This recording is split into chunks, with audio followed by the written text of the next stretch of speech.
Mag-viral ang video ng shooting incident. Huwag tayo masyadong entitled kapag nagmamaneho tayo. Alam niyo naman ang nangyari dito sa road rage na to sa Boso-Boso Antipolo. Simula lang talaga yan sa konting initan, konting bossinahan. Huwag tayo masyadong bossy. Binusinahan ka lang ng konti, papalag ka. Napinahan ka lang ng konti, feeling mo, ginigit-git ka na. Doon naman sa may mga malalaking sasakyan, huwag tayo masyadong entitled. Binigyan lang tayo ng privilege ng LTO na makapagmaneho. Which is pwede nila yan bawiin kapag lumabag tayo ng gusto sa batas. Diba? Doon naman sa mga gun owners, huwag natin iisipin lagi na porket meron tayong bakal, tayo na yung hari sa kalsada or tayo na yung hari kahit saan kasi meron kang bakal. Binigyan ka lang din ng pribilehiyo na makapagdala niyan. Lahat tayo binigyan lang ng privilege ng license to operate, license to carry, kahit ano pa man yan, dapat gamitin natin sa maayos. Isa pa dyan, dapat lagi tayong kalmado. Huwag mainit masyado ang ulo. Hindi porkit may problema ka, ang akala mo, pasan mo na yung mundo. Hindi lang ikaw ang may problema dito sa mundo. Lahat ng nasa kalsada, posibleng may emergency din yan na nagmamadali. So ngayon, kung nabusinahan ka, napinahan ka, isipin mo na lang na baka yung taong yan nagmamadali, merong emergency. Lawakan yung pag-iisip. Kung ikaw yung nasa kalagayan ng taong yan na may emergency at nagmamadali. O anong nangyari?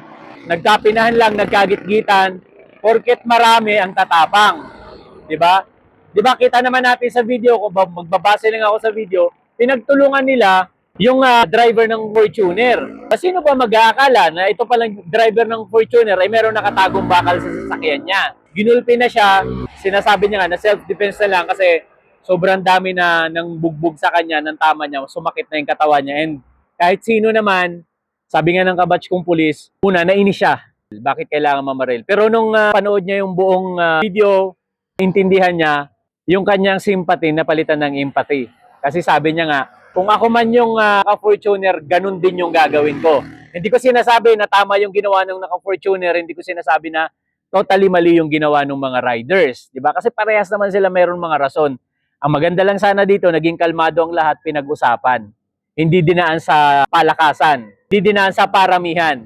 Isipin ninyo lagi, hindi porke lamang kayo sa bilang, panalo na kayo. Yan yung lesson na makukuha natin dito sa road rage na to. Kasi marami yung nanggulpe, pero anong nangyari?